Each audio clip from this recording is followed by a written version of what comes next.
মায়ের চোখে ঝরলে পানি আল্লাহর আরশকে পেয়ে যায়। মায়ের চোখে ঝরলে পানি আল্লাহর আরশকে পেয়ে যায়। কান্দে না জানো মাই, কান্দে না জানো মাই। মায়ের চোখে ঝরলে পানি আল্লাহর আরশকে পেয়ে যায়। মায়ের চোখে ঝরলে পানি আল্লাহর আরশকে পেয়ে যায়। কান্দে না জানো মাই, কান্দে না জানো মাই। বিদেশের কাছে যখন সন্তান মারা যায়, পশু পাখি জানার আগে জানে তাহার মাই, ঠিক কিনা? বিদেশের কাছে যখন সন্তান মারা যায়, পশু পাখি জানার আগে জানে তাহার মাই। ওই মায়ের কষ্ট দিলে, সেই মায়ের কষ্ট দিলে আল্লাহ তাআলা কেমনে সয়। কান্দে না জানো মাই, কান্দে না জানো মাই।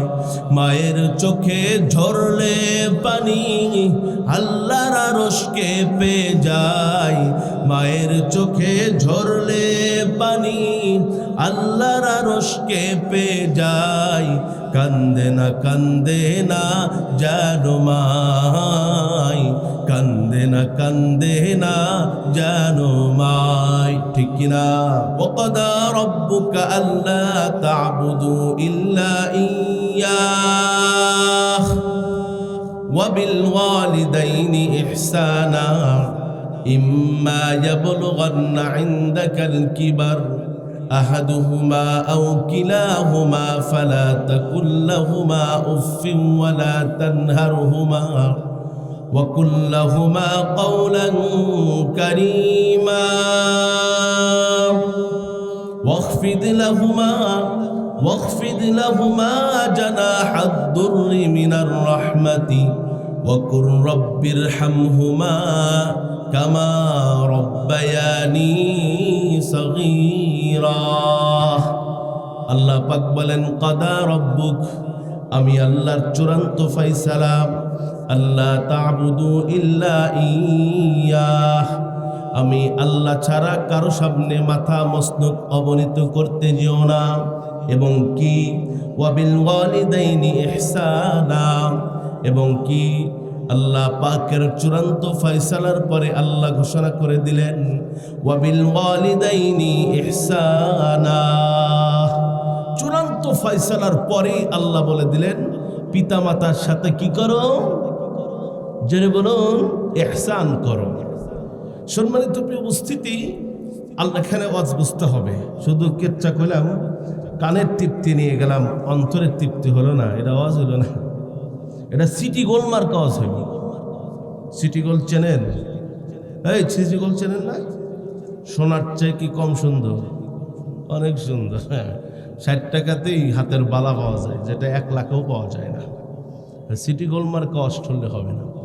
আল্লাহ পাকের চূড়ান্ত ফয়সালার পরে আল্লাহ জানিয়ে দিলেন ওয়াবিল ওয়ালিদাইনি ইহসানা।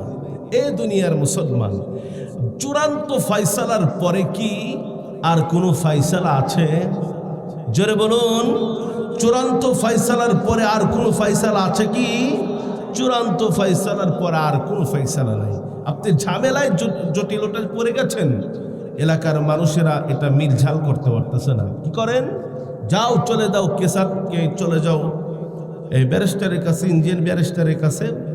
ওখানে যাওয়ার পরে হেডেরটাও মানতেছেন না, ওই সময় কোর্টে যাবে। কোর্টে যাওয়ার পরে আবার আপিল করবে। আপিলের পরে বলে দেয় এটা চূড়ান্ত ফয়সালা, এরপরে যদি তুমি কোনো আউ করো খবর তোমার হবে। চূড়ান্ত ফয়সালা যার পক্ষে যাবে তাকেও মানতে হবে, চূড়ান্ত ফয়সালা যার বিপক্ষে যাবে তাকেও মানতে হবে। যদি না মানে বলেন তো দেখি কি যেন করে,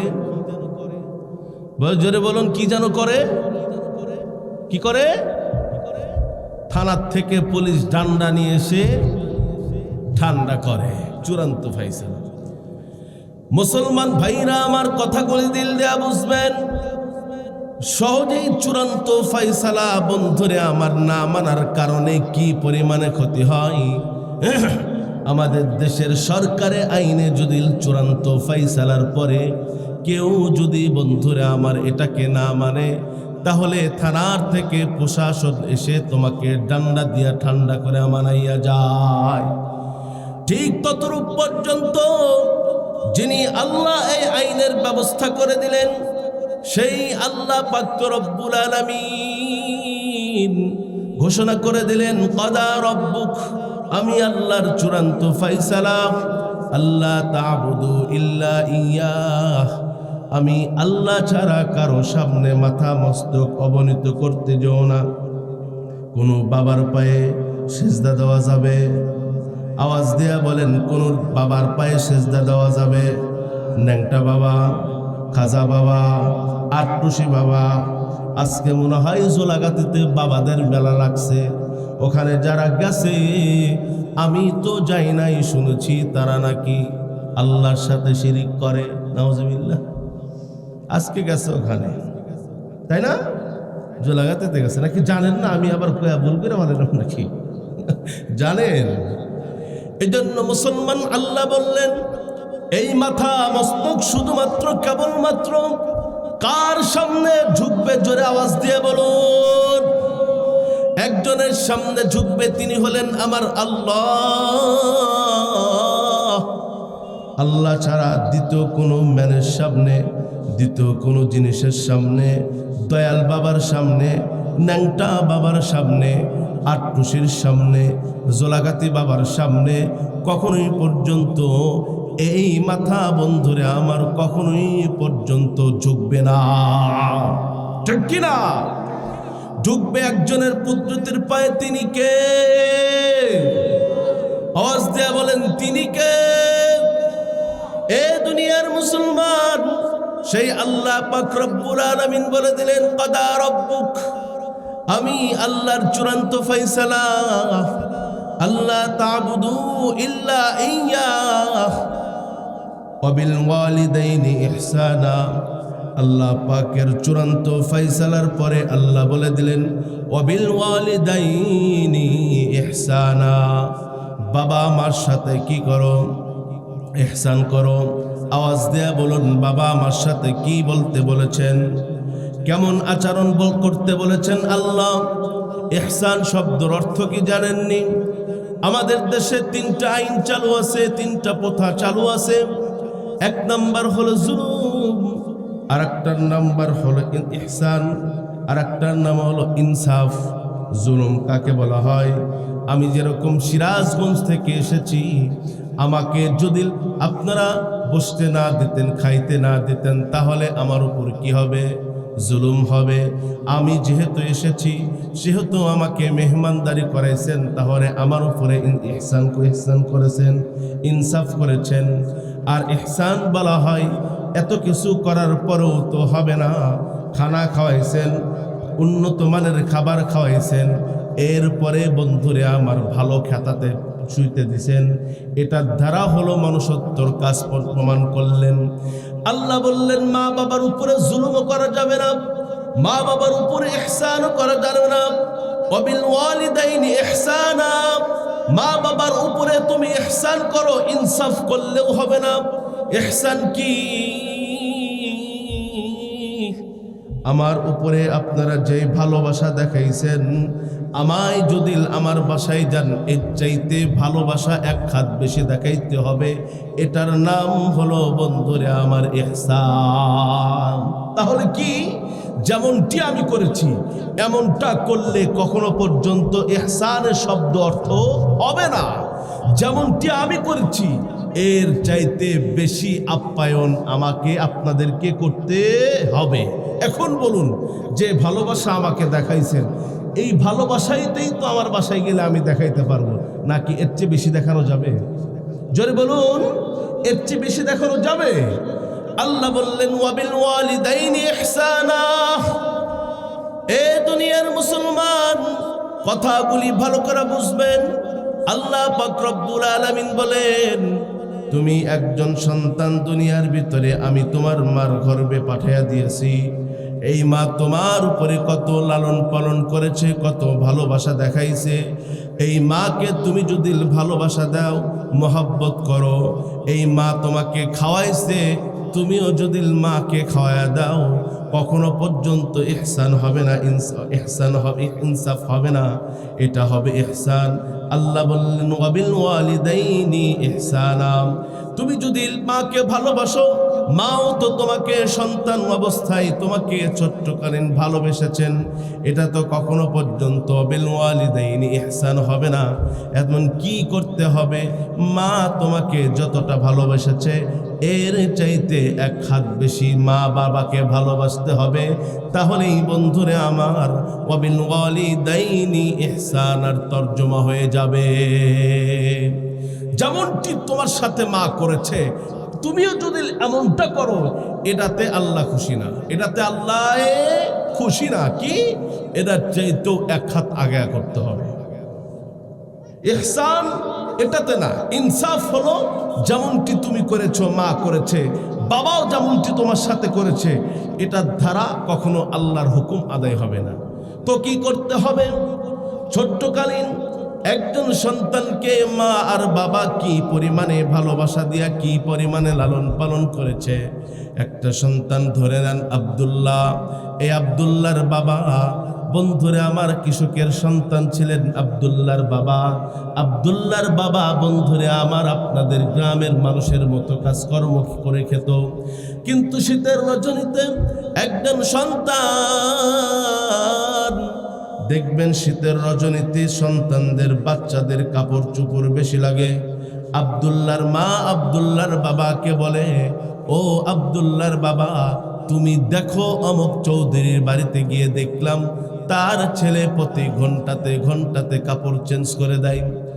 এবার আব্দুল্লাহর বাবা বলবে, হ্যাঁ, তাদের টাকা পয়সা আছে,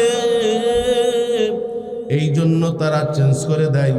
আব্দুল্লাহর মা তখন উত্তর করে, তুমি যখন আজকে শহরে যাইবা কাজ করে, বিকাল বেলায় আসার সময় আমার আব্দুল্লাহর জন্য উন্নত মানের কাপড় আনবে। এবার আব্দুল্লাহর বাবা তামাম দিন কাজ করে, দোকানে যাওয়ার পর দেখে আব্দুল্লাহ তো বন্ধুরে আমার গরুর দুধ খেতে পারে না, বায়োমিল খায়। আব্দুল্লাহ তো গরুর দুধ খেতে পারে না, ল্যাকটোজিন খায়। দুধ যদি কিনে না নেয়, তাহলে তো আগামীকাল সকালে আব্দুল্লাহ না খেয়ে থাকবে। এদিকেও আব্দুল্লাহর মা বলেছে সন্তানের জন্য উন্নত মানের ভালো কাপড়ের পোশাক আনতে হবে। এবার বাবা চলে যায় দোকানদারের কাছে। দোকানদারকে যা বলে, ভাই, তামাম দিন 400 টাকার গৃহস্থের কাজ করেছি, রাজমিস্ত্রির কাজ করেছি, এখন তো মেট্রোজেন বায়োমিল কিনতে 350 টাকা শেষ হয়ে গেছে গা। এখন আর আমি তোমাকে কি দিয়ে তোমার দোকান থেকে কাপড় কিনবো? দোকানদার ভাই বলে, কি হয়েছে, বাকিতে নিতে পারেন, আমাদের বাজারেই তো আপনাকে দেখি সমস্যা নাই, আগামীতে টাকা দিয়েও আমার থেকে আগামীতে টাকা দিয়ে দিলেও চলবে, আজকে কি লাগবে বন্ধুরা আমার? দোকানদার এইভাবে আব্দুল্লাহর বাবাকে বন্ধুরা আমার সম্মান করতে থাকে। এবার আব্দুল্লাহর বাবা আব্দুল্লাহর জন্য অনেক কিছু কিনলো। আব্দুল্লাহর বাবা যখন সন্ধ্যা রাত্রেই ঘরের ভিতরে চলে গেল, যে দেখে আব্দুল্লাহ তো ঘুমায়া পড়ছে। বাবা তখন আব্দুল্লাহর পা জড়িয়া ধইরা কয়, ও আব্দুল্লাহ, দেখো তোমার জন্য রেশমের কাপড়ের জুতা আনছি রে বাবা। আব্দুল্লাহর বাবার পায়ের নিচে তাকাও দেখলে জানতে পারবেন তার বাবার চটি জুতা একটা ভালো চটি জুতা নাই। অথচ সন্তানের জন্য, যে সন্তান মার কোলে থাকে, বাবার কোলে থাকে, সেই সন্তানের জন্য উন্নত মানের মোজা কিনা আনছে। আব্দুল্লাহর বাবা আব্দুল্লাহকে জয়রা ধৈরা কয়, ও সন্তান, দেখোস না তোমার জন্য কত সুন্দর উন্নত মানের জ্যাকেট কিনা আনছি। কিন্তু ওই সময়ও আব্দুল্লাহর বাবার পরনে উন্নত মানের কোনো জ্যাকেটও নাই। এই দুনিয়ার মুসলমান একজন বাবা এ পরিমাণে কষ্ট করার পরে আজকে তুমি আব্দুল্লাহ হয়েছ। একজন মা কি পরিমাণে মহব্বত করে, একজন মা কি পরিমাণে কষ্ট করে তোমার পিছনে। আব্দুল্লাহর মা পৌষ মাসের শীতের কারণে 7 দিন 10 দিন যাবৎ পর্যন্ত বন্ধুরা আমার কোনো রোদ বেরোয় না। প্রতিদিন পর্যন্ত প্রতিদিন রাত্রে এ আব্দুল্লাহ একটা নয় দুইটা নয় 20-20টা বন্ধুরা আমার ন্যাকড়া ব্যবহার করে ফেলে, ভিজে ফেলে, বন্ধুরা আমার টয়লেট করে ফেলে। এই মা তামাম রাত বন্ধুরা আমার 1 ঘন্টাও ঘুমাইতে পারে না, কারণ আব্দুল্লাহ আধা ঘন্টা পর পর পেশাব করে। আব্দুল্লাহর পিছন থেকে যদি পিঠের নিচ থেকে যদি নাকড়াগুলি কাতাগুলি পরিষ্কার না করে তাহলে নিউমোনিয়া হয়ে যেতে পারে, জ্বর আসতে পারে। এই জন্য মা বন্ধুরা আমার 1 ঘন্টা ঘুমাই না, প্রতি মুহূর্তে প্রতি ঘন্টাতে আধা ঘন্টা পর্যন্ত ঘুমাই। এরপরে ঘুমানোর পরে যখন সন্তান ঘুমায় মা তার পেটের নিচ থেকে পিঠের নিচ থেকে সন্তানের নাকড়াগুলি পরিষ্কার করে দেয়। এবার বন্ধুরে আমার শীতের দিনে পৌষ মাসের শীত চলতেছে, সত্য প্রবাহের কারণে 7 দিন 10 দিন হয়ে গিয়েছে। এখন পর্যন্ত বন্ধুরে আমার শীতের এখন পর্যন্ত রোদের দেখা যায় নাই। ওই দিনে আগের দিনের কথা বলতেছি। এখনকার বাজারে প্যাম্পাস পাওয়া যায়, কিন্তু ওই সময় তো আর প্যাম্পাসও ছিল না। এ দুনিয়ার মুসলমান তামাম রাত্রি কবরের জন্য আব্দুল্লাহর পিঠের নিচে পেশাবের জায়গায় 1টা নয় 2টা নয় কমস কম 20টা ন্যাকড়া নিবে। কিন্তু সত্য প্রবাহের কারণে রোদ্দ না বের হওয়ার কারণে এ সন্তানের পেটের নিচে ন্যাকড়াগুলি শুকাইতে পারে নাই। এ সন্তানের পেটের নিচে সন্তানের পেশাবের রাস্তায় পেশাবের বিছানায় কি বিছায়া দিবে? 2-1টা বন্ধুরা আমার ন্যাকড়া শুকাইছে, তামান রাত কেমনে যাবে? এই মা গভীর রজনীতে দেখলো এখনো পর্যন্ত তো সূর্য উঠতে সকাল হইতে অনেক দেরি আছে। এখন মা কি করে? পেশাবের ন্যাকড়া তো ফুরিয়ে গেছে, রোদ্দ নাই। মা তখন পরনের কাপড় খুইলা আব্দুল্লাহর পিঠের পিছনে দেয়। আধা ঘন্টা পর পর চেঞ্জ করতে করতে মার বন্ধুরে হাত কাপড় বন্ধুরে আমার ভিজে যায়। এবার মা দেখলো এখনো তো আজান দিতে, ফজরের নামাজের আজান দিতে আব্দুল্লাহর ঘুম থেকে উঠতে 3 ঘন্টা বাকি। এখন ন্যাকড়া কোথায় পাবে? কাপড়টাও তো ভিজে ফেলছে। এখন যদি আব্দুল্লাহকে পেশাবের ভিতরে রেখে দেয় নিউমোনিয়া হতে পারে, জ্বর আসতে পারে। এজন্য আব্দুল্লাহর মা এখন আর পেশাবের ভিতরে রাখে না, মার বন্ধুরে আমার বুকের উপরে রাইখা দেয়, ঠিক কিনা? এজন্য দুনিয়ার মুসলমান এই মা যখন আব্দুল্লাহকে বুকের উপরে রাইখা দেয়, আব্দুল্লাহর সিস্টেম তো আধা ঘন্টা পর পর পেশাব করে দিবে, হিসু করে দিবে। শীতের দিনে মার যখন পেশাব আব্দুল্লাহর পেশাবের যখন শরীরে বলে, মার শরীরের পশম বন্ধুরে আমার জায়গা ওঠে। এ পরিমাণে মহব্বত করার পরে আজকে তুমি সন্তান হয়েছো। এই পরে মহব্বত করার পরে আজকে তুমি এত বড় ইঞ্জিনিয়ার হয়েছো। এত বড় হওয়ার পরেও আজকে মা আর বাবাকে এক ছাদের নিচে বন্ধুরে আমার বসবাস করা, এটা একজন মুসলমান সন্তানের সহ্য হয় না। মা আর বাবাকে কষ্ট দিয়া বৃদ্ধাশ্রমে বাংলাদেশের সন্তানেরা পাঠাইয়া দেয়, ঠিক কিনা? দেখেন, মা বাবার জন্য বিশ্রামগার আছে, ওখানে নিয়ে রেখে দেয়। কেন? যে বুড়ো হয়ে গিয়েছে, মা কি আর এই ছাদের নিচে রাখে না। মার উপরে কষ্ট দেয়, মার উপরে পাশবিক নির্যাতন চালায়, মার উপরে আঘাত করে, প্রহর করে। এ দুনিয়ার মুসলমান কথা ভালো করে বুঝবেন, যে সন্তান মা বাবার উপরে কষ্ট দেয় এটা হলো জাহেল সন্তান। কি সন্তান? জাহেল দিকতে আইয়ামে জাহিলিয়ত খুঁজতে হবে না, যারা মা বাবার উপরে কষ্ট দেয়, যারা মা বাবার দুই চোখের পানি ঝরায়, এরা হচ্ছে জালিম সন্তান, এরা হচ্ছে জালিম সন্তান, জালিম সন্তান। ঠিক কিনা? জালিম দেখতে কি আইয়ামে জাহেলিয়ত লাগবে? জোরে বলুন। এই মা বাবার উপরে পহর করা মানুষ আমাদের সমাজে আছে না নাই? জোরে বলুন, আছে না নাই? মায়ের চোখে ঝরলে পানি আল্লাহর আরশকে পেয়ে যায়। মায়ের চোখে ঝরলে পানি আল্লাহর আরশকে পেয়ে যায়। কান্দে না জানো মাই, কান্দে না জানো মাই। মায়ের চোখে ঝরলে পানি আল্লাহর আরশকে পেয়ে যায়। মায়ের চোখে ঝরলে পানি আল্লাহর আরশকে পেয়ে যায়। কান্দে না জানো মাই, কান্দে না জানো মাই। বিদেশের কাছে যখন সন্তান মারা যায়, পশু পাখি জানার আগে জানে তাহার মাই। ঠিক কিনা? বিদেশের কাছে যখন সন্তান মারা যায়, পশু পাখি জানার আগে জানে তাহার মায়। ওই মায়ের কষ্ট দিলে, সেই মায়ের কষ্ট দিলে আল্লাহ তাআলা কেমনে সয়। কান্দে না জানো মাই, কান্দে না জানো মাই। মায়ের চোখে ঝরলে পানি আল্লাহর আরশকে পেয়ে যায়।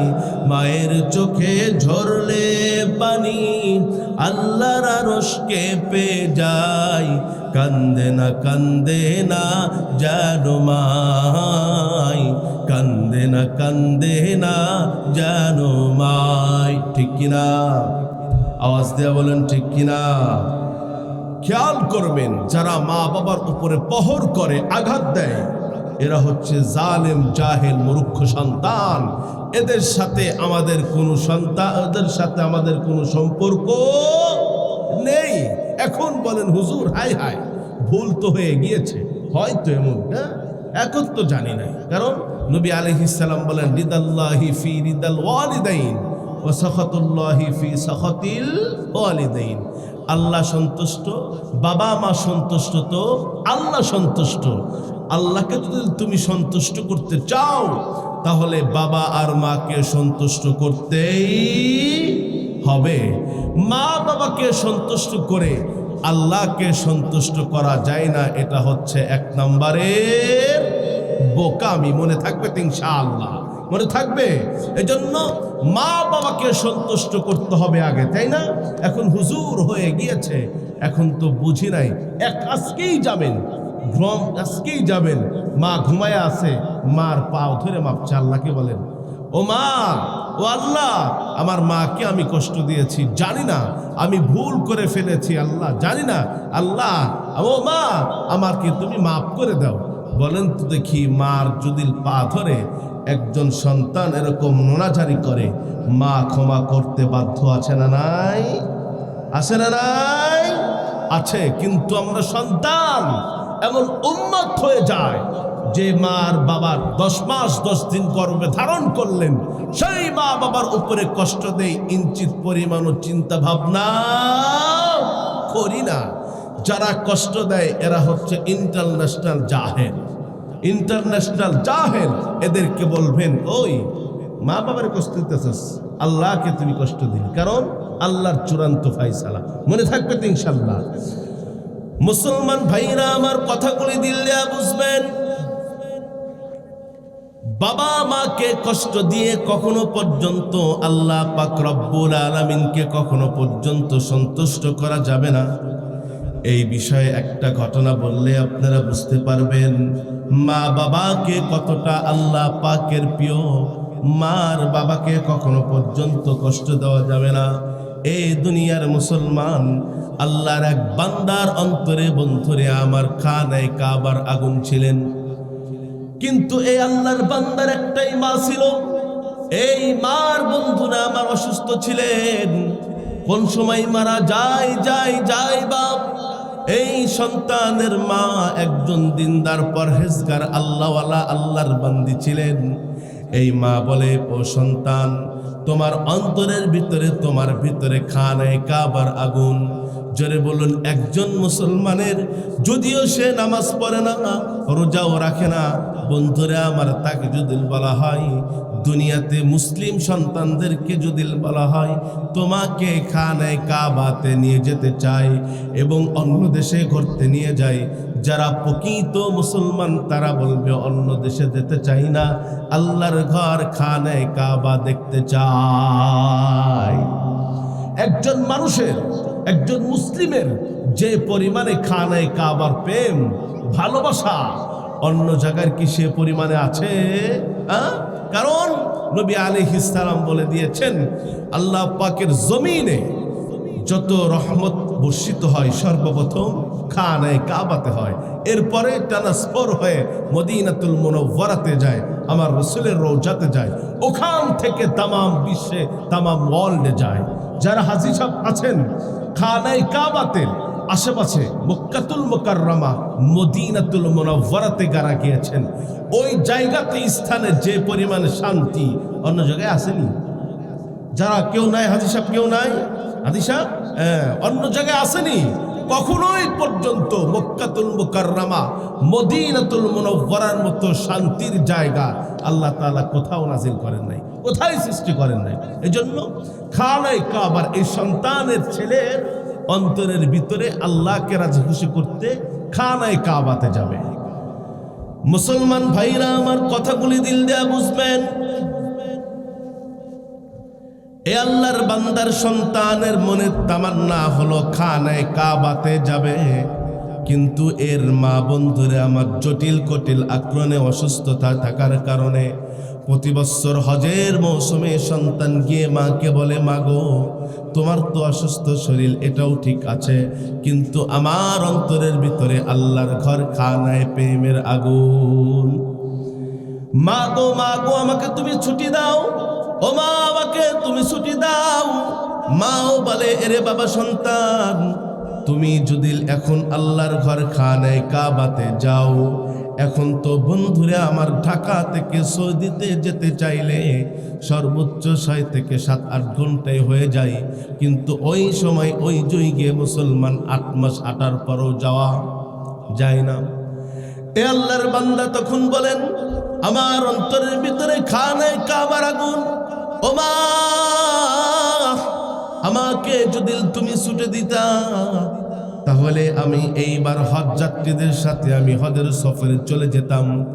আল্লাহর বান্দি তখন উত্তর করে, সন্তান তুমি তো জানো আমি একটি সুখ্যাতি অর্জন করেছি, এই অঞ্চলের ভিতরে আমার চাইতে সাদর সুদরি মেয়ে, পদ্মাওয়ালা মেয়ে আর এই এলাকার ভিতরে একটাও নাই। আমি বলতে পারি আমার বয়স হওয়ার পর থেকে, আমার যৌবন কাল থেকে নিয়ে আজ পর্যন্ত কোনো বেগানা পুরুষ আমাকে দেখে নাই। এ সন্তান, তোমার বাবাও তো দুনিয়ার থেকে বিদায় নিয়ে চলে গিয়েছে, তোমার মামারাও তো বিদায় নিয়ে চলে গিয়েছে, মারহাম বলতে তুমি একমাত্র সন্তানই আছো। তুমি যদি হজের সফরে চলে যাও আর আমার যদি মৃত্যু হয়ে যায়, আমাকে কোনো পুরুষ দেখে নাই, আমাকে দেখা তো ওই দিন পারবেও না, কাপড় দিয়া ঢাকা থাকবে, কিন্তু তারা আমাকে দইরা দইরা কবরের ভিতরে নামাবে। যেই মেয়ে অন্য পুরুষের চোখ থেকে নিজেকে হেফাজত রেখেছে, সেই মেয়েকে কখনো পর্যন্ত কেউ টাচ করবে, এটা কি কখনো পর্যন্ত আল্লাহওয়ালা মেয়ে মানতে পারবে? আওয়াজ দিয়ে দিয়েন, মাও মানতে পারে না। এ সন্তান, ছুটি নাই, তোমার ছুটি নাই। এ দুনিয়ার মুসলমান, কথাগুলি ভালো করে বুঝবেন। 2-1 বছর আগেই তো আমার ফেসবুকে একটা খবর আসলো, আমাদের দেশের ভিতরে একজন নায়িকা ছিলেন, তাইকাটার নাম হলো সম্ভবত মৌসুমী। উনি উত্তর করলেন, মৃত্যুর পরে আমার চেহারা যেন কোনো মানুষ না দেখে। কি বলছে? মরার পরে আমার চেহারা যেন কেউ না দেখে। এটা কে? এটা তো একটা মজার একটা কথা। উনি বোরকা পরে ছবিটা দিয়েছে, আমার ফেসবুকে আসছে। পরে আমি বিষয়টা পুরোপুরি দেখলাম। ওখানে লেখা আছে বাংলাদেশ কাঁপানো চলচ্চিত্র নায়িকার মুখের কথা। কি বলেছেন? মৃত্যুর পরে তাকে যেন কোনো পরপুরুষ না দেখে। জোরে বলুন। জীবন্ত অবস্থায় দেখানো জায়েজ ওর কাছে, মরার পরে এটা না জায়েজ। বিষয়টা অন্যরকম না? ওর মরার পরে কি কেউ ওরা দেখতে যাবে? জোরে বলুন। মরার পরে কেউ দেখতে যাবে? দেখবে তো মরার আগে। ও বলতেছে মরার আগে আমাকে দেখবে, মরার পরে আমাকে যেন কোনো পরপুরুষ যেন না দেখে। আল্লাহ এই বান্দিকে, আল্লাহর বান্দিকে আল্লাহ ঈমানে বুঝদান করুক। জোরে বলুন আমিন। মুসলমান ভাইরা আমার কথাগুলি দিল দেয়া বুঝবেন। এই মা তখন সন্তানকে বললেন, সন্তান তোমার ছুটি হবে না। তুমি যদি হজের সফরে থাকতে আমি মরে যাই, তাহলে আমাকে তো তোমার পাশের বাসা চাচারা এসে ধরে নামাইবে। এটা আমি কখনো পর্যন্ত আল্লাহর কাছেও আশা করি নাই। অতএব আমার অসুস্থতা যদি ঠিক হয়ে যায়, তাহলে তোমার ছুটি হবে। না চাইলে না, আপনার অসুস্থতা যদি এরকম থেকে থাকে, তাহলে তোমার ছুটি হবে না। আমার একটা গতি হবে, এরপরে তোমাকে আমি ছুটি দিব, এরপরে তুমি যাইবা। মুসলমান ভাইরা আমার কথাগুলি দিল দেয়া বুঝবেন। এ আল্লাহর বান্দার অন্তরে খানায়ে কাবার আগুন। প্রতি বছরে হজের মৌসুমে মাকে বন্ধুরা আমার ছুটির জন্য দরখাস্ত করে। মা তখন বলে, না সন্তান না গো, আমার কোনো গত না হওয়া পর্যন্ত তোমার খানায়ে কাবার সফরটাও ক্যান্সেল। 8-10 বছরে যাওয়ার পরে এ সন্তান একবার মার কাছে গিয়ে চিল্লাচিল্লি শুরু করে দিছো, মা তুমি তো এখনো পর্যন্ত তোমার তো কোনো গতি হয় না। আমারও তো অন্তরের ভিতরে খানায়ে কাবার আর আগুনটা ধরে রাখতে পারি না। আমার তো বন্ধুরে আমার খানায়ে কাবার আগুনটা ধরে রাখতে পারি না। ও মা, তুমি এবার অনুমতি দিলেও যাব, না দিলেও যাব। মা তখন বলে, যাস না, আমার মৃত্যুর পরে তোমার পাশের বাসার বেগানা পুরুষ আমাকে দইরা কবরের ভিতরে রাখবে। আমি এটা কখনো পর্যন্ত সহ্য করতে পারবো না। ও সন্তান, ও সন্তান, তুমি আমাকে একাই কি ফেলে তুমি চইলা যেও না। সন্তানের অন্তরের ভিতরে দুনিয়ার মানুষের আগুন নাকি আল্লাহর ঘর খানায় প্রেমের আগুন? আওয়াজ দেয়া বলেন, ওর অন্তরের ভিতরে কিসের আগুন? আমাদের দেশে দেখবেন অন্তরের ভিতরে বন্ধুর ভালোবাসা থাকার কারণে চীন থেকে বাংলাদেশে সুইটা আসে। বাংলাদেশের ভিতরে দেখবেন ভোলা জেলার মাইয়া দিনাজপুরের ছেলে লাভ ম্যারেজ হয়ে যায়, ভালোবাসা। কিন্তু এই সন্তানের অন্তরে এমন ভালোবাসা, যেই ভালোবাসা হলো আল্লাহর ঘরে খানায়ে কাবার আগুন। মুসলমান কথাগুলি দিল দেয়া বুঝবেন। এবার মাকে বকাঝকা করে অনুমতি ছেড়ে আল্লাহর বান্দা চলে গেলেন খানায়ে কাবার আগুন দেখার জন্য। খানায়ে কাবারকে ভালোবেসে আল্লাহর বান্দা চলে গেলেন, ঘর থেকে বের হয়ে চলে গেলেন। ঘর হয়ে বের হয়ে বন্ধুরে আমার, আগের যুগে তো এখনকার যুগের মতো 6 ঘন্টাতেই সৌদিতে যাওয়া যায় না। এখন তো উন্নত মানের। যাবেন, যাওয়ার আগেই আপনাকে 3 দেশ নামাবে। 3 দেশে নামামের ভিতরে কি কি খাওয়াবেন এটাও বন্ধুরা আমার দেশ থেকেই ঠিক করে নেওয়া যায়। কিন্তু আল্লাহর বান্দা তো এরকম করে ঠিক করতে পারে নাই।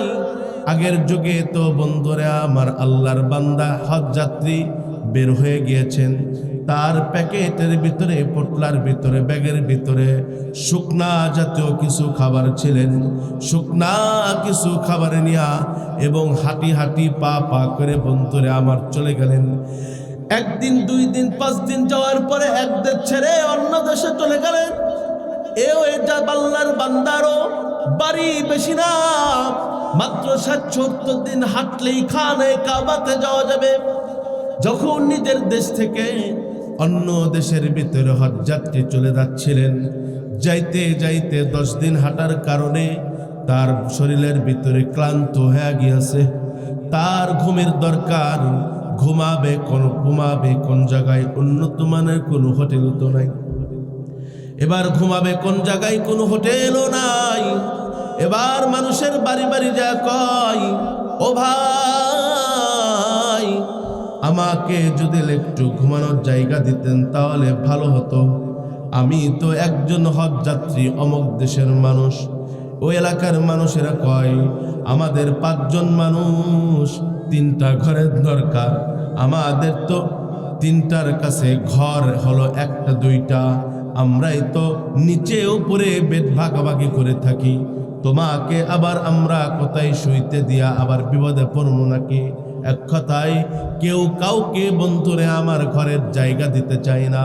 হজযাত্রী কেউ, আল্লাহর বান্দা কেউ, বন্ধুরা আমার এলাকার মানুষ কেউ ঘুমানোর জন্য জায়গা দিলেন না। এই আল্লাহর বান্দা এখন ঘুমাবে কোথায়? ওরকম কোনো জায়গা পায় না। হাঁটতেছেন তো হাঁটতেছেন, শরীরের ভিতরে ঘুম দরকার, ক্লান্ত শরীর।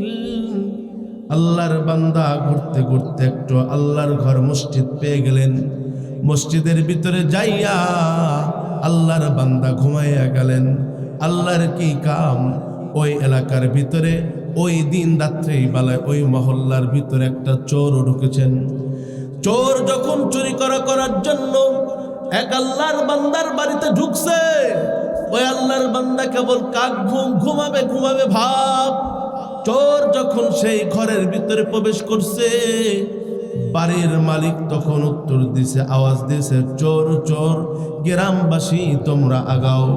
এই গ্রামবাসী বন্ধুরে আমার চতুর্দিক থেকে চোরকে ধরার জন্য ধাওয়া করছে। চোর ও বন্ধুরে আমার ওই আল্লাহর বান্দার ঘরের মসজিদের ভিতরে ঢুইকা গিয়া গেছে।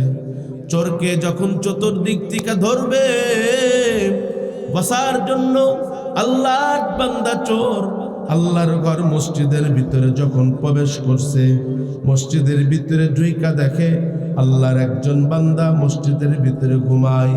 চুরি করা মালটা আল্লাহর ঘুমান্ত হজ যাত্রীর কাছে বন্ধুরা আবার রেখে দিয়া পিছনের দরজা দিয়া বন্ধুরা আবার চোর পলায় গেছে।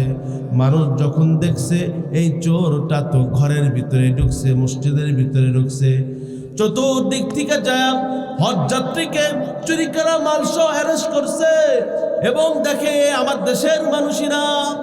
হজ যাত্রী তখন কিছু বলতে চাই, তখন বলে, চোরের মায়ের বড় গলা, তোর কোনো কথা হবে না, যাই চলো যাই, কাজীর দরবারে চলে যাই।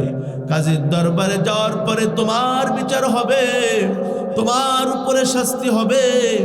কাজীর দরবারে যখন নিয়ে গেছে, কাজী তখন বিচার করে, এই চোর, তুমি চুরি করেছো, চুরি করাও ধরা পড়েছো, ইসলামের আইন বিচার হবে, চুরির সাথে হাত কাটা হবে, চুরির সাজা হাত কাটা। একবারে যে হজ যাত্রী কিছু বলতে চাই কিন্তু বলতে দেয় না, বলে, চোরের মায়ের বড় গলা, তোমার কোনো কথা হবে না, মাল সহ আমাদের সামনে ধরা পড়েছো, তোমার কোনো ধরাটা, তোমার কোনো কথা চলবে না। চোরের তখন আইন হয়ে গেল, বিচার হয়ে গেল, চুরি করেছো, মাল সহ ধরা পড়েছ, চোরের সাজা হলো বন্ধুরে আমার হাত কাটা। এবার তো হাত কাটবে। এলাকার মানুষ তখন কয়, বিচার মানি না। কাজী কয়, কেন? চুরি করার বিচার হলো, কিন্তু চুরি করার পরে আল্লাহর ঘর মসজিদের ভিতরে আশ্রয় নিয়েছে, আল্লাহর ঘরকে অপবিত্র করেছে, এটারও আমরা বিচার চাই। কাজী তখন বিচার করলেন, আমরা একটু বিচার করব, যেই বিচার করাটা আমাদের এলাকার যারা চোর আছে সাবধান হয়ে যাবে। কি বিচার? চুরি করার পরে যদি কেউ আল্লাহর ঘর মসজিদের ভিতরে ঢুকে আল্লাহর ঘরকে অপবিত্র করে, তাকে বন্ধুরে আমার ধরা পড়লে পুরা গ্রামের ভিতরে চোরের শাস্তি হলো, পুরা গ্রামের ভিতরে জুতার মালা পরিধান করিয়া ঘোরানো হবে এবং এলান করে, দেখো দেখো চোর দেখো, চুরি করার পর আল্লাহর ঘরে ঢোকার কারণে এলাকা ধরে জুতার মালা পরিধান করে ঘোরানো হচ্ছে।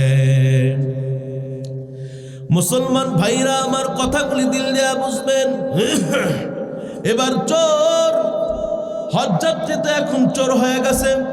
এই হজ যাত্রী পরের দিন যখন সকাল হয়ে গেলেন, এলাকার মানুষ মাইকিং করে, দেখো ও দেখো ধনুক জেলার মুসলমান, বগুড়া জেলার মুসলমান, দেখো চুরি করার পর যদি আল্লাহর ঘরের ভিতরে এসে আশ্রয় নাই, চুরি করার শাস্তি হলো হাত কাটা। আর কাজী বইলা দিছে, চুরি করার পর আল্লাহর ঘরের ভিতরে আশ্রয় নিলে জুতার মালা পরিধান কইরা তাকে ঘুরানো হবে। দেখো দেখো দেখো, চুরি করার পরে হাতও কাটবো, একটু পর তার জুতার মালা পরিধান করে ঘোরানো হবে। এইভাবে দৃষ্টি ভোটার মাইকিং করতেছিল। বান্দা হজ যাত্রী তখন বলে, গে ভাই, চুরি করার পরে হাত কাটা হবে এটা বলো না, বলো মা বাবার দোয়া ছাড়া আল্লাহর ঘরে যেতে চাইলে এটা কখনোই পর্যন্ত আল্লাহ তা কবুল করতে চায় না। মুসলমান ভাইরা আমার কথাগুলি দিল দিয়া বুঝবেন। এবার মা তখন বলে, এবার এলাকার মানুষ তখন বলে, আরে বাবা সন্তান তুমি কি বলো? এখন তাদের মস্তিষ্কটা অন্যরকম হয়ে গিয়েছে। কি অন্যরকম হলো? চুরি করার পর তো কানুনি বিদায় করে, কিন্তু এই চোর বলে যে মার অনুমতি ছাড়া আল্লাহ খানায় কাবাতে যাওয়া পছন্দ করে না। এটা কোন কথা? এবার মাইকিনওয়ালা তখন বলে, ভাই কি হয়েছে? বলে, ভাই আমি তো তোমাদের এলাকার মানুষই না, আমি হলাম তোমাদের দেশের মানুষই না, আমি তো হলাম পাশের রাষ্ট্রের মানুষ। এই দেখো ভিসা, এই দেখো পাসপোর্ট। বলে কি হয়েছে? বলে আমি তো খানে কাবাতে যাওয়ার জন্য, আমি খানে কাবাতে যাওয়ার জন্য একদিন নয়, 2 দিন নয়, প্রায় 13-14 দিন হলো পর্যন্ত হাঁটতে ক্লান্ত হয়ে গিয়েছি। তোমাদের এলাকার ভিতরে আইসা মানুষদেরকে কয়েকজনকেও বললাম বাসাতে আশ্রয় দেওয়ার জন্য। বলে আমাদের ফ্যামিলির ভিতরে 10 জন মানুষ আছে, ঘর দরকার 11টা। আমাদের ঘরই তো আছে 4টা, তোমার আবার কোন জায়গায় রাখতে দেব? এজন্য কোথাও আরামটা করতে পারি নাই। এজন্য তোমাদের মসজিদটাকে আমি বেছে নিয়েছি। আমি হলাম আসলেই চোর না, চোর হয়তো বা চুরি করার মাল আমার কাছে রেখা ভাইগা চলে গেছে। আমি আসলেই চোর না, আমি হলাম খানে কাবার একজন হজ যাত্রী। কাজীর কাছে নিয়ে যখন বলল, কাজী যখন শুনলেন, পেপারস দেখলেন, আল্লাহর বান্দাকে হজ যাত্রীকে ছেড়ে দিলেন। ছেড়ে দেওয়ার পরে বললেন, ঠিক আছে তুমি হজ করার জন্য কাবাতে রওনা দাও। এ আল্লাহর বান্দা হজ যাত্রী বলে, বুঝেছি, কারণ মা বাবাকে সন্তুষ্ট করা ছাড়া আল্লাহকে সন্তুষ্ট করা যায় না। এ আল্লাহর বান্দা হাজী সাহেব এখন আর খানায় কাবার দিকে যায় না, এখন যায় হলো দেশের দিকে, মার কাছে চইলা যায়। মা বন্ধুরে আমার যাই নামাজে দাঁড়াইয়া আল্লাহর কাছে 2 হাত তুলে কয়, ওগো ইয়া রব আল্লাহ, আমাকে হায়াত দিবেন আল্লাহ, আমার সন্তান আসা পর্যন্ত আমি চাই না 100 বছর বাঁচবো, আমি বাঁচতে চাই। আমাকে যেন পরপুরুষ দইরা কবরের ভিতরে না নামায়। আমার সতীত্ব কখনো পর্যন্ত কেউ দেখে নাই, আমার চেহারাইটা কখনো পর্যন্ত কেউ দেখে নাই। আল্লাহর কাছে এভাবে দোয়া করতেছিলেন। মার দোয়াটা সন্তান শুনা 2 চোখের পানি ছেড়ে কাঁদে আর বলে, মাগো তুমি দোয়া করেছো, এই জন্য তো আমি খানে কাবাতে যেতে পারি নাই। মা বলে, কেন তোমারকে তো আমি দোয়া করি নাই? বলে, হ্যাঁ তুমি দোয়া করেছো, এজন্যই তো আল্লাহ আমাকে খানে কাবাতে কবুল করে নাই। এ দুনিয়ার মুসলমান, তাই তো আল্লাহর নবী বলেন রিদাল্লাহি ফি রিদাল ওয়ালিদাইন ওয়া সাখাতুল্লাহি ফি সাখাতিল ওয়ালিদাইন। বাবা মা সন্তুষ্ট তো আল্লাহ সন্তুষ্ট, বাবা মা অসন্তুষ্ট তো আল্লাহর অসন্তুষ্ট। বাবা আমাকে অসন্তুষ্ট করে আল্লাহ পাক রব্বুল আলামিনকে কখনো পর্যন্ত সন্তুষ্ট করা যায় না। মুসলমান কথাগুলি দিল দেয়া বুঝবেন। এবার মা বলে কি হয়েছে? বলে মা আমাদের দেশ থেকে যখন অন্য দেশে গেলাম, যাওয়ার পরে একটা মসজিদের ভিতরে আশ্রয় নিলাম। মসজিদের ভিতরে আশ্রয় পরে চোর ঢুকলো, চোর চুরি করলো। এলাকার মানুষেরা আমার আইন করে দিল। চুরি করার পরে চুরির কৃত মাল সহ ধরা পড়ছে। এই জন্য তাকে ইসলামিক শাসন আইন আছে ওই দেশে, ইসলামিক বিচার হলো। কিন্তু আমি যখন খুলে বললাম, আমি যখন পাসপোর্ট ভিসাগুলা দেখাইলাম, এলাকার মানুষ তখন বলল আসলে আপনি চোর না, আসলেই তো আপনার ভিসার সামনে লেখা আছে, ভিসার ভিতরে লেখা আছে এটা চোর না, এটা হলো হজযাত্রী। আমি বুঝতে পেরেছি মা, তোমার সাথে বকাঝকা করে, তোমাকে উপরে রাগ করে আমি আল্লাহর ঘরে যাব, এটা আল্লাহ পাক রব্বুল আলামিন কবুল করবেন না। এজন্য আল্লাহ আমাকে পথের ভিতরে বিপদ দিয়া আল্লাহ আমাকে সেভ করে তোমার কাছে নিয়েছে। এজন্য দুনিয়ার মুসলমান বলেন তো দেখি, মা বাবাকে কষ্ট দিলে কে কষ্ট পায়? আওয়াজ দেয়া বলেন কে কষ্ট পায়? আরো আওয়াজ দেয়া বলেন মা বাবাকে কষ্ট দিলে কে কষ্ট পায়? মা বাবাকে অসন্তুষ্ট করলে কে অসন্তুষ্ট হয়? মা বাবাকে খুশি করলে কে খুশি হয়? মায়ের দোয়া। এজন্য যেখানেই তুমি যাবা একজনের দোয়া নিয়ে যাবা। তিনি কে? আওয়াজ দেয়া বলেন তিনি কে? যিনি হলেন জন্ম পিতা বাবা মা। মায়ের দোয়া লৌহে মুমিন, মায়ের দোয়া লাও, মায়ের দোয়া লৌহে মুমিন, মায়ের দোয়া লাও। বিপদে পড়িবে না তুমি যখন যেথাই যাও, বিপদে পড়িবে না তুমি যখন যেথাই যাও। মায়ের দোয়া লও হে মুমিন, মায়ের দোয়া লও, মায়ের দোয়া লও হে মুমিন, মায়ের দোয়া লও। নিব তো ইনশাআল্লাহ? আওয়াজ দেয়া বলি ইনশাআল্লাহ। কার দোয়া নিব? মায়ের দোয়া। আমার নবী করেন ঘোষণা,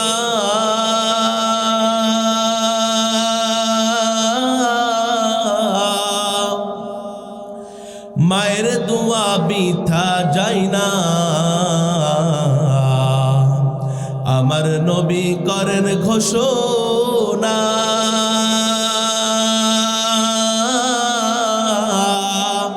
মায়ের দোয়া বৃথা যায় না।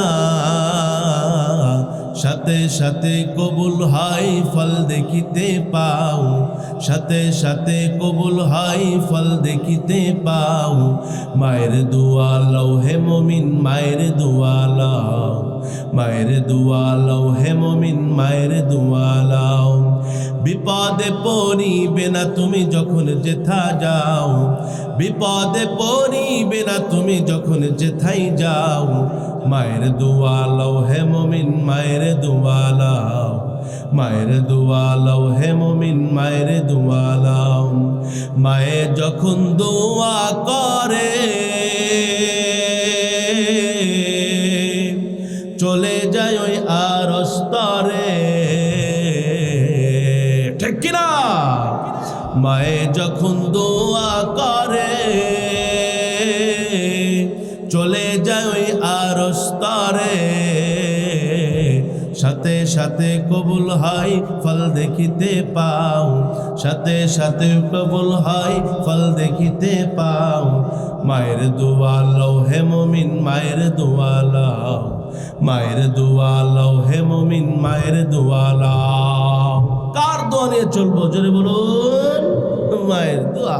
ভাই অনেক রিপোর্ট আছে, অনেক নজির আছে মায়ের দোয়া নিয়ে আল্লাহর জান্নাত টিকছে। হযরত জুলকারের ঘটনা পড়লে দেখলে জানতে পারবেন আল্লাহ নবীদের সান্নিধ্যে কাছে অত বেশি থাকতে পারে নাই, সময় দিতে পারে নাই, কিন্তু আল্লাহর নবী এর জন্য হাদিয়া রাখছেন। এই জন্য মুহতারাম, জীবনে যতদিন বাঁচব কখনোই পর্যন্ত মার বাবাকে অসন্তুষ্ট করতে যাব না। মনে থাকবে তো ইনশাআল্লাহ? মনে থাকবে? এখন বলুন আব্বা জানেরা, বাবা জানেরা, এখন একটু আমার সাথে একমত হবেন। আমরা হাত উঠাবো তারা তারা যাদের মা অথবা বাবা অথবা দুইজনই বেঁচে আছে। একজন বেঁচে থাকলেই হবে। হাত উঠান তো দেখি। আমার দুইজনই আছে ইনশাআল্লাহ। বলেন মার হাবা, বলুন মার হাবা। আর একটা আমল, হাত নামান।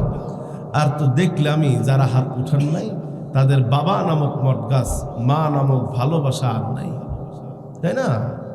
এই ভালোবাসা আর কেউ দিতে পারে? খালা ফুবু, শাশুড়ি, বইয়ের মা এটাও দিতে পারে না, এটাও দিতে পারে না। একটা জিনিস মনে রাখবেন যুবক, শোন, বউ আর বইয়ের মাও পাগল হয় দুইটাতে। বউ পাগল হয় দুইটাতে, বইয়ের মা পাগল হয় একটাতে। সম্পদ থাকলে দেখবি এটা আমাদের ভালো জামাই, আর সম্পদ না থাকলে, টেহা না থাকলে এটার মতো হতভাগার একটাও নাই। এটাও দরকার। আর একটা হলো বউকে স্বাচ্ছন্দ্য রাখতে হবে, যত তুমি খুশি রাখতে পারো। এইলে তাহলে বউ খুশি আছে, বউয়ের মাও খুশি আছে। কিন্তু জন্মদাতানি মা, এরাতে তুমি 1 টাকার চকলেট নিয়ে যদি তুমি মাকে যাও, মার কাছে ভালোবাসার উদারতা নিয়ে যদি মাকে দাও, মাকে দেখবে এমনি খুশি হবে। এই ছেলের জ্বালায় আর বাসি না। প্রত্যেক হাঁটি আমার জন্য কটকটি আনে, আমার জন্য পান সুপারি আনে। কয় টাকা? মাত্র 20 টাকা খরচ করলেই মা খুশি। আর মাকে যতবার খুশি করবা কমস কম 1 খান কবুল হজের সব পাওয়া যাবে। সুবহানাল্লাহ। ও ভাই, আমরা যারা হজে যাব, আমরা মাসআলা জানিয়ে দিই। 1 টাকা আরিয়া থাকলে, হুজুর 1 টাকা যদি সমস্যায় থাকে, তোমার 7 লক্ষ টাকা হজের সফর বাতিল, হজ এটা হবে না। 1 টাকা যদি সমস্যা থাকবে। কিন্তু মাকে তুমি যদি 5 টাকা দিয়ে একটা কেক নিয়ে খুশি করতে পারো, তোমার আমলনামায় কমস কম 1 কবুল হজের সেভ হবে। এই জন্য এই সবটা অর্জন করাটা দরকার আছে না নাই? মনে থাকবে তো ইনশাআল্লাহ? মনে থাকবে? মা বাবাকে কখনোই পর্যন্ত কষ্ট দেওয়া যাবে না। এটা হলো তাদের জন্য যারা মা বাবা এখনো বেঁচে আছে। এখন যাদের বাবা মা মরে গিয়েছে এদের জন্য কি আছে? এই জন্য তো আল্লাহ বলেছেন রব্বির হামহুমা কামা রব্বায়ানি সাগীরা, অকুর রব্বির হামহুমা কামা রব্বায়ানি সাগীরা। আল্লাহ বলে দিয়েছেন। এজন্য ভাই, যাদের মা বাবা বেঁচে আছে এদের সেবা করো। যার মা বাবা দুনিয়া থেকে বিদায় নিয়ে চলে গিয়েছে এর কবরের পাশে দাঁড়াও, অথবা দূর থেকে হোক সূরা ইখলাসের কুল হু আল্লাহ সূরা বিসমিল্লাহ শহীদ করে পরে মার কবরে হাদিয়া পাঠাও। মা বাবার সম্পদ খায়া তো তুমি পাক্কা হারামজাদা হয়েছো।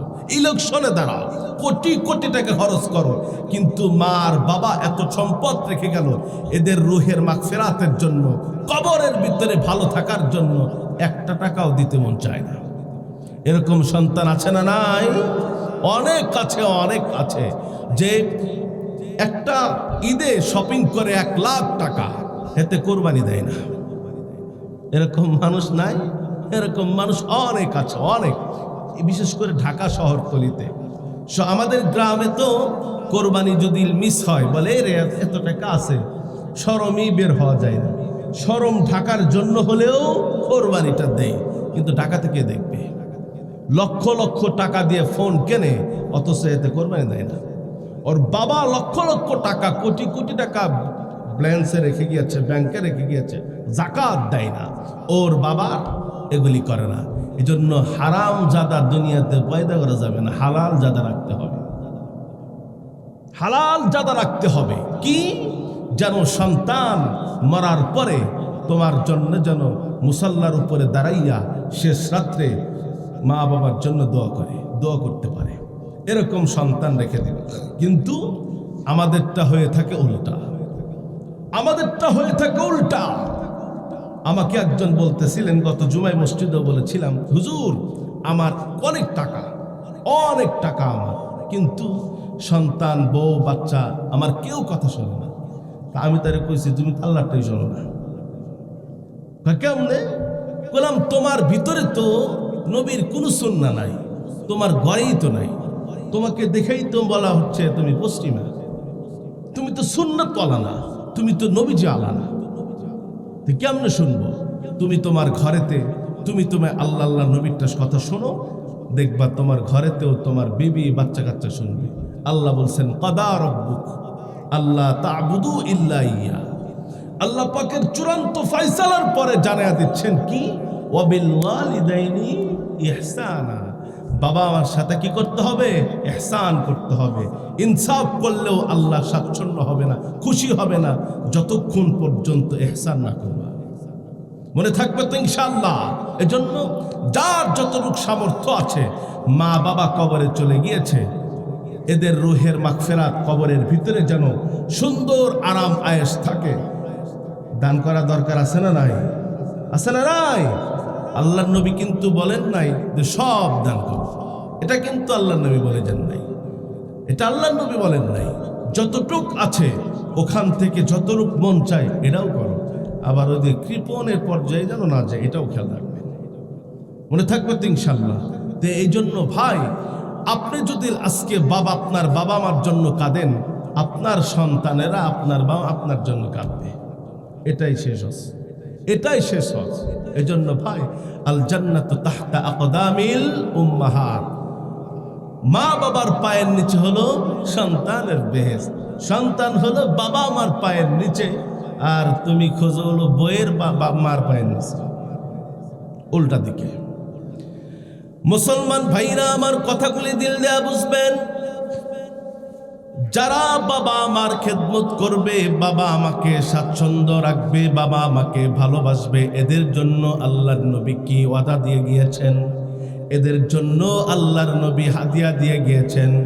একদিন আল্লাহর নবী সাল্লাল্লাহু আলাইহি ওয়াসাল্লাম সিদ্দিক আকবরকে ডাকলেন, ওমরকেও ডাকলেন, ওগো আবু বকর, ওমর, তোমাদেরকে একটা ওসিয়ত আমি করে যাচ্ছি। কি? সেটি হলো আমার মৃত্যুর পরে আমার গায়ের জামাটা আমার জুলকারের জন্য হাদিয়া রেখে গেলাম। আমার ইন্তেকালের পরে আমার গায়ের জামাটা তুমি আমার জুলকারের জন্য দিয়া যাইবা ওমর। হযরত ওমর রাদিয়াল্লাহু তাআলা আনহু তখন উত্তর করলেন, আবু বকর বললেন, ইয়া রাসূলুল্লাহ, ইয়া রাসূলুল্লাহ, আমরা তো 24 ঘন্টার 26টি ঘন্টায় আপনার কাছে বসে আছি, আপনার কাছে আছি। আপনার কলিজার টুকরা সন্তান ফাতেমা তো বেঁচে আছে, অনেক আপনজন তো বেঁচে আছেন, এদের জন্য কেন হাদিয়া বললেন না? জুলকার তো আমরা দেখেছি আপনার কাছে তো আসে না, মাঝে মধ্যে আসে, এরপরও আপনি ছুটি দিয়ে দেন। আল্লাহর নবী বললেন, ওগো ওমর, ওগো আবু বকর, শোনো, আমার কাছে যখন আমার জুলকার আসতো, আয়েশা বলতো, ওগো আল্লাহর নবী, আমি তো আপনার কাছে এত বেশি আসতে পারি না, কেন জানেন? আল্লাহর নবী বলেন, না, কেন আসতে পারো না? আল্লাহর নবী তখন বললেন, কেন আসতে পারো না? হযরতে জুলকার তখন বললেন, ওগো আল্লাহর নবী, আমি যে আসব, আমার তো মা অসুস্থ, মার সেবা করতে করতেই তো আমার 24টা ঘন্টা ফুইরা যায়, আমি এই জন্য আপনার কাছে আসতে পারি না, আপনার তালিমও শুনতে পারি না। আল্লাহর নবী বললেন, আমার কাছে আসার দরকার নাই। প্রথম কথা হলো তোমার মার সেবা করো। দ্বিতীয় নাম্বার হলো, আমার তালিমটা যদি তুমি শুনতে চাও, তাহলে তোমার আশেপাশে যারা আছে, আশেপাশে ঘর বাড়ির যে সাহাবীগুলা আছে, এদের কাছ থেকে আমার তালিমটা তুমি শুনবা। ওগো ওমর, আবু বকর, এজন্যই তো আমার জুলকার আমার কাছে আসতে পারেন নাই। ও তো মা বাবার খেদমত করে জান্নাত কিনে নিছে, এই জন্য আমার মৃত্যুর পরে আমি আমার জুলকারের জন্য আমার গায়ের জুব্বা মোবারক হাদিয়া পাঠাইয়া দিলাম। মুসলমান ভাইরা আমার কথাগুলি দিল দেয়া বুঝবেন। আরো বললেন, আমার মৃত্যুর পরে যদি তোমরা কখনো পর্যন্ত কারো কাছে দোয়ার জন্য যাও, তাহলে যাইবা যারা বাবা আমার খেদমত করে। কারণ আল্লাহ পাকের চূড়ান্ত ফয়সালা, আল্লাহ বলেন কাদা রাব্বুক, আমি আল্লাহর চূড়ান্ত ফয়সালা, আল্লাহ তা'বুদু ইল্লা ইয়্যাহ ওয়া বিল ওয়ালিদাইনি ইহসানা।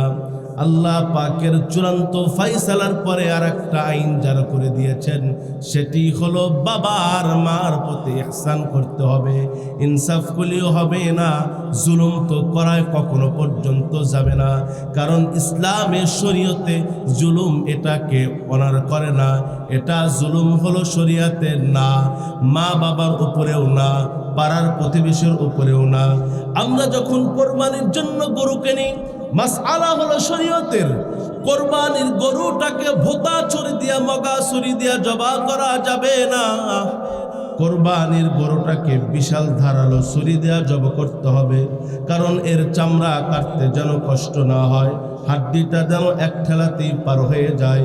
যে শরীয়ত কোরবানির মাসআলার উপরেও, কোরবানির গরুর উপরেও জুলুম করতে নিষেধ করেছেন, এই শরীয়ত কি মা বাবার উপরে জুলুম করার কথা কখনো আইনে দিবে? কখনোই দিবেন না। মা বাবার উপরে কখনোই জুলুম করা যাবে না।